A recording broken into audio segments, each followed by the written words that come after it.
Get ready to rumble. Schilling Show Unleashed on the Seven Thunders Media Network. Former city councilor, husband, father, and community watchdog. Your host, Rob Schilling.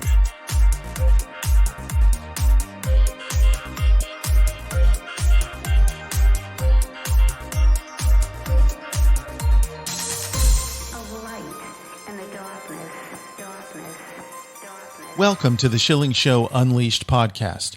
Remember, your direct support makes our show possible, and you can directly support this podcast by visiting shillingshow.com and then clicking on the Patreon banner at the top of the page to make a monthly contribution. We appreciate your support. The Schilling Show Unleashed podcast welcomes Drew Thomas Allen, a columnist, a publicist, a political analyst, and host of the Drew Allen Show podcast, author of the brand new book, America's Last Stand. Will you vote to save or destroy America in 2024? And Drew Allen, thanks for joining us today on the Schilling Show Unleashed podcast. Oh, it's such an honor to be here. I appreciate it. You know, I want to start here because we're talking about saving or destroying America, and I'm fearful that a lot of people of the present generation don't know how to define what an American is in the way it's traditionally been understood. So why don't we start there? Yeah, look, it's so funny you mentioned that. I mean, I probably think about that a lot, as you do and many patriots do, but I was thinking about it last night laying in bed when my baby wouldn't go to sleep. She woke up, 7 times throughout the night. But anyway, I ask that when I see these people that are pro-Hamas, that's what they really are, these pro-Palestinian protesters that are having this insurrection outside the White House and so on and so forth. I look around and say, well, do these people know what it means to be American? They're not teaching it in our schools anymore. For most people, all that being an American means today is simply they live in a place called America. And that's a fearful place to be. When I have time, I'm a voracious reader, and I've been reading a biography on George Washington. And of course, it reminds me too of his farewell address when he says that the name American, that should be very, very important to all Americans, that should bring out a spirit of patriotism in the people, and it should be more important than any kind of, geographical distinctions. But to be an American, there's a lot of things. I was thinking about, now they knock manifest destiny, but there's a certain optimism that comes with being an American. Obviously, we stand for freedom, the principles that are espoused in the Constitution. But I think most importantly, because there's so much hatred and self-loathing taught by the left about being an American, America is the crown jewel of humanity. I mean that truthfully in terms of it's the political creation of America and those values that we espouse. People think that the founding fathers, look, leftists want to import communism and Marxism and all these failed ideologies that are old to the United States, telling themselves that we're going to do it better. Yet we have the most perfect. And human beings are responsible, so obviously it's not infallible, but we have the most perfect country ever created, and of course it depends upon a moral, decent citizenry, and that's where we're losing it. This is the crown jewel of humanity. The founding fathers, they understood. Obviously, they fled from persecution, they fled from tyranny. They had lived under the thumb of King George the second and third, and they understood tyranny. They studied all of these philosophers that we still look at today. And so it wasn't that they just cobbled together something. They were very intentional about it. So being an American, people should be proud of it, firstly. And unfortunately, with critical race theory and all these kind of, academic approaches, gender theory, everything else, they teach hatred of it. Yeah, this is what worries me, Drew, for the future of our nation. So I think back to my own ancestors and my grandmother coming here out of World War I from Italy and just kissed the ground in America. This was just the place she wanted to be. They wanted to raise a family in America of American children who grow up and be Americans. And so there was this love for the country, and she never became wealthy. She made a very modest living, never owned a home, but loved this country till her dying day. People coming here today, as you mentioned earlier, they're crashing the gates. They're saying how bad it is, but then they got their hands out, and they're just waiting for something free. So how does a country continue to exist when you have that preponderance of people who really don't care about it? Well, you're going to have to make some very, very hard decisions. And I hope that people develop the personal constitution to make those decisions in the near future. For example, all of these illegal aliens that have come here that share nothing in common with us, who don't come here to assimilate. They don't come here like your grandparents because they love America. They come here for welfare, for freebies, and other reasons as well, some very, very destructive, of course. These people can't be permitted to stay here. I don't care if it's 10 million people. These people can't be allowed to stay here lawlessly. Deportation, okay? I mean, you have to protect the border. But do we have a nation of citizens who, as soon as that happens, let's say Trump gets in there and he immediately does what he says he's going to do in terms of deporting these people? Well, you know what the media is going to say. We have a lot of Americans who were, scared to back Trump when it got hard for him because they got attacked by the left. So are we going to develop the backbone to stand up and resist those forces and speak the truth? Actually, act like the left does in this country, where they don't care what people say. They just move forward with their agenda. What are we willing to do to save this country? I mean, we can't have an education system anymore that indoctrinates young people to become Democrat voters intent upon destroying the country via Democrat Party policies and ideas. That's where it starts. I mean, if you want to get down to it, it starts. I mean, look, parents are the problem too. You got a bunch of commie leftist parents out there that are, encouraging their kids. Oh yeah, you want to chop off your wee Peter? You're 10. Yeah, let's get to the doctor and do that. I mean, we've got insanity amongst us, but unfortunately, the government does have a role in protecting and shaping that. I mean, and that's what's happened. I mean, the Democrat Party's taken over academia. They've taken over, obviously, the bureaucracy, the quote-unquote deep state, and they've used that to indoctrinate people with anti-American ideology. So, that's a war that has to be waged. It's 2024 is so important, but it's not the end. It's the beginning. And I'm not pessimistic. I'm really not when it comes to the country. I think that what's happening right now is as serious as the Civil War. It's as serious as the American Revolution. But what we're trying to do is exercise via peaceful means the ability to save the country, right, via election. And of course, the Democrats and many rhinos too are trying to deprive American citizens of doing that by taking Trump off the ballot, for example, and interfering in the elections for the third time in a row. And that's a scary prospect. But we've got to take it seriously. But our ancestors, I mean, it's in our blood. It's still here. Obama says racism's in our DNA. It's not. It might be in the Democrat Party's DNA. It's not in ours, certainly. But what is in our DNA is patriotism. Now's the time to band together, rise up, and lean on the shoulders and resurrect the memories of the Washingtons and the Lincolns, and even, the World War II, the greatest generation, and realize that, hey, they had something special. We have that too. And now it's our turn because, people take it for granted being American. That's the other thing. We just want to live peacefully and enjoy the fruits of, our posterity's labor. The tyrant never rests, and it's inevitable that a moment like this comes. I mean, that's kind of the way I look at it too. I mean, no nation, even with a constitution like ours, is prevented from having, tyrants spring up amongst us. I mean, that's human nature. So, we just got to be bold now and strong and optimistic. We certainly do. And Drew, I'm so glad that you wrote this book, and you kind of start out talking about people who might have trouble deciding between Trump or Biden. And, for you or for me, who are very involved daily with politics and we follow this very closely, it seems like a dumb thing that people wouldn't be able to tell. But you brought forward a very good example from history, and it's going back to the Reagan versus Carter race. Are you better off today than you were 4 years ago? And I think the same thing, as you mentioned, can be applied to Trump v. Biden, if that's the choice that we in fact have.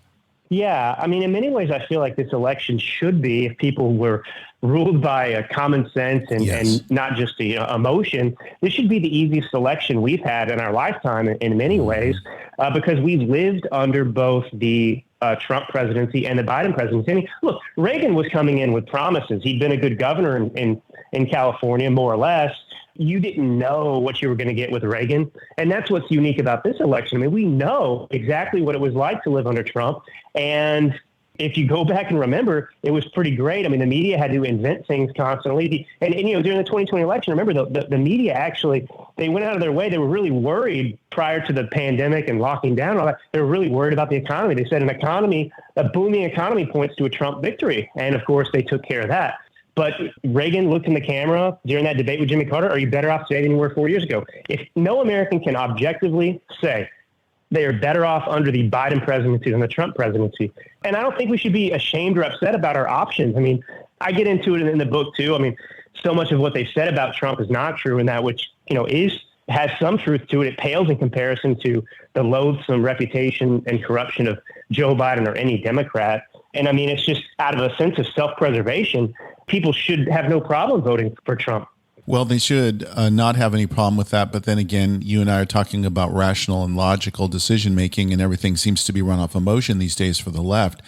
So if we look at the main objection, and I see a lot of memes online, I'm ready to hear back the mean tweets again, bring them back, because that was the worst thing people had to complain about. And now Biden is being portrayed as morally superior to Trump, which is a joke. I'd love for you to get into some of the issues that Joe Biden has with his morality.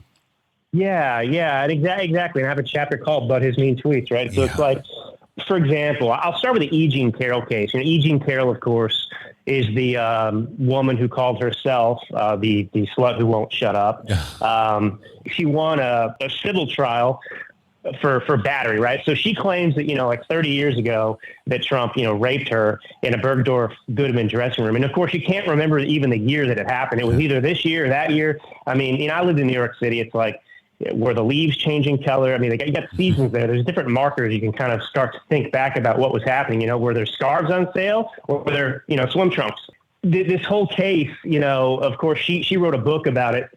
Nobody would even cover it because there was no credibility to it. So she had to write her own PR. They published it in the New Yorker, I think. 30 years ago, this happened. Obviously, you have a statute of limitations and you can't sue for this. So what happens is the New York governor passes a law that gave her really a 1-year window to sue. And she seized upon it. Reid Hoffman, who was one of the founders of Lincoln, who's a far left billionaire, he funded her entire legal battle against Trump. In this civil jury trial, the preponderance standard, proving guilt, is 51%. So you just have to convince people that it probably happened. And it's funny, she was accusing Trump of raping her, and the jury still didn't determine that he raped her. They actually downgraded and said it was battery, which is crazy. If you think about somebody coming in a courtroom and they're like, hey, this guy raped me. Mm-hmm. And then you get together and huddle in the back like, well, I don't believe that he raped her, but let's get him on something else. How about battery? We don't believe that the rape happened, but maybe battery happened. I mean, how do you do that, right? I mean, so anyway, this whole thing is a monumental joke. This is kind of all of these cases against Trump. But when you get into Biden, for example, you have a woman who has credibly accused him of sexual harassment when she was a aide to him as a senator. And the woman's mom actually went on Larry King and called in shortly after the event and even brought it up and said, hey, yeah, my daughter, she just, quit this job because of an incident with a senator. So, you have evidence there that far exceeds what happened with E. Jean Carroll. And of course, you have this fantasy story that Joe Biden has spun about his relationship with his wife, the EDD, the fake doctor, Jill. Their relationship started off with an affair. She was married, and he was hanging out with her, sleeping around with her while she was married. So, all this stuff is bullcrap. And of course, you have the diary of Ashley Biden. We actually know it was Ashley Biden's diary because a judge in the case actually ruled and determined, when she sentenced the two individuals that took it out of a hotel room or whatever and tried to sell it, she actually said, well, this belonged to, a government official. And in that diary, she said that her father, Joe Biden, showered inappropriately with her as a young girl. So my point is, if you had any of that stuff that was said about Trump, man, can you imagine if Trump's daughter said, hey, my dad used to shower inappropriately with me when I was a little girl? I mean, it'd be the end of the world. But, you can go on and on. I mean, they attacked Trump, losers and suckers. Mm-hmm. You had this guy, Goldman or whatever his last name was. He was at the New Yorker as well. I can't remember now, but he came up with that hoax in 2020 where Donald Trump, he went to France and he was gonna commemorate the fallen soldiers and so on and so forth from World War II. Trump canceled one day because of inclement weather, and this leftist went and created this whole lie that Trump didn't want to go to this thing because he thought they were losers and suckers for dying, and rain wasn't really the reason he canceled. And so they created this whole false narrative that Trump hates the military because, of course, where do they want to get Trump? Well, everyone knows he's strong in the military. It's a very positive thing, so they're trying to attack that. Well, this guy made up the entire story. You have emails sent by, military personnel. Weather's bad. We can't fly in this today. And so that's why he missed that one event. But then the very next day, he went to another event in the rain and spoke. But then you have military families who actually talk about Joe Biden and his treatment of Gold Star families. And it's horrendous. I mean, he brings up his son. He lies about his son who did not die overseas. He was in the military. He did die. It had nothing to do with combat or anything else. And he lies to these families' faces. Like you lose a daughter to some conflict overseas as a soldier. Joe Biden shows up and tells you, man, she was too pretty to die, or he tells these people, well, my son, when he died overseas, it's crazy. These people. So my point is, Joe Biden effectively is everything they accuse Trump of being in reality. The Schilling Show Unleashed podcast continues with Drew Thomas Allen in just a moment. Online at schillingshow.com.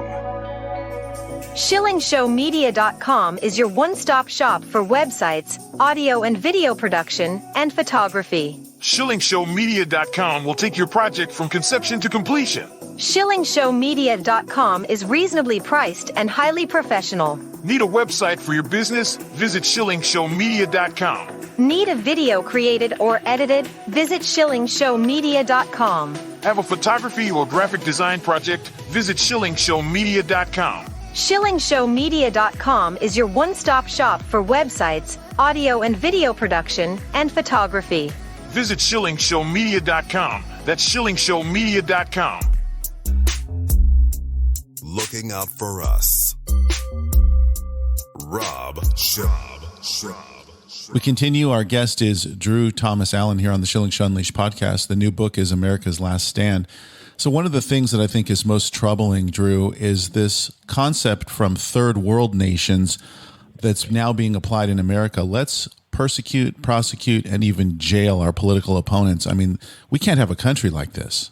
No, we definitely can't. Third world banana republic, as many people have pointed out.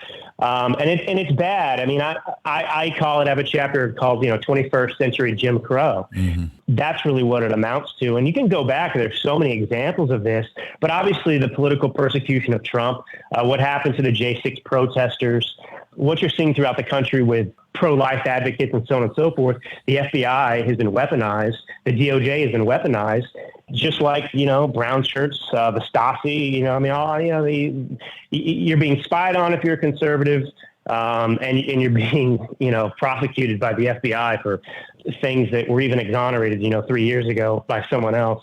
I was remembering too, during the Trump presidency, you had a series of these events where Sarah Huckabee Sanders, for example, was the press secretary for a while, and she was a great one. And she tried to go to this restaurant. I think it was in Lexington, Virginia. It was in Lexington. Yeah. Yeah, it was in Lexington. The Red Hen. The restaurant owner kicked her out and wouldn't serve her because she was Trump's press secretary. And she didn't apologize after it was in the media. She defended it and said she'd do it again, and it was the right thing to do. And that's what I'm talking about with Jim Crow. Jim Crow, it was the creation of this kind of racial caste system by Democrats, Southern Democrats. And, you couldn't, drink at white water fountains. I mean, you couldn't function in white society. You had to create your own society. And that's what's effectively been created by the left. And it's been going on for a long time. That's one incident of it, that you can't be served a meal here just because, you're a Republican. And, you've seen it too with the different sports figures who've come out and said things that were counter to the left's narrative. Well, the media attacks them, and the organization basically threatens to fire them. They're going to lose their jobs if they don't apologize, absolve themselves of their sins by saying they were wrong. With Gina Carano, right, the Mandalorian star in Disney, right? She got fired for putting out a tweet observing that the situation, the political climate in America was kind of like Nazi Germany. And of course, she was proven absolutely correct, but she got fired for that post. Now, if she had said, we need to burn down, some more cities because of social justice and George Floyd, she would have been fired. She probably would have gotten her own standalone series. They're making it difficult to be an outspoken conservative and Republican. And we've got to push back against that too. But it's scary and it's dangerous and it's happening. And we can't just normalize it. We can't sit here and just say, this is how it goes. I can't do anything about it. I mean, it's absolutely wrong. It is akin to Jim Crow in many ways. It's not as official yet, but, asking of these people, I mean, we're not allowed to eat in a restaurant because, you're a conservative. Mm-hmm. I mean, there's not much difference there. You lose your job and you can't get employed unless you're a Democrat. It's a problem. Yeah, I'm thinking of a couple of other things that are so problematic and really dangerous for the patriots in America. Biden's false and vicious attacks against the so-called unvaccinated And also the speech, you mentioned Nazi Germany, and I'm thinking of Biden standing up there with the red backlight and some Marines standing behind him, declaring that MAGA Republicans are a clear and present danger to the nation. In other words, let's open the floodgates on attacking them. I mean, that's what it sounded like to me. Well, absolutely. Exactly. They compare Trump to Hitler, but in that speech, it was Biden who absolutely sounded like Hitler when he smeared, you're talking about obviously tens of millions of Americans there that he is dehumanizing. Yeah. And if you went back and listened to Hitler talk, I mean, basically the same things were being said about the Jews. Maybe it's no surprise too that so many on the left are also anti-Semitic still, but they're really gaslighting Americans and creating insanity in a lot of people. And it's like when they say that, Trump is a threat to democracy. I point out in the book, they've been saying that since 2016, before he was even elected president. So, these narratives they decided on, not to go off on a huge tangent, but the same thing is true. For example, they just released the manifesto, Steven Crowder, obtained it and, leaked some of it, of the manifesto of a Covenant killer who was a transgender killer who went into that Catholic school and slaughtered a bunch of innocent children and adults too. And the FBI would not release it. They tried to cover it up. They said it was too dangerous for us to look at. And we knew why, because it would upend the left narrative that white supremacy is the greatest threat to, America. It would destroy that narrative. And that's exactly what we learned from it. But of course, when it came to that Buffalo supermarket killer, Peyton Gendron, they released that manifesto immediately.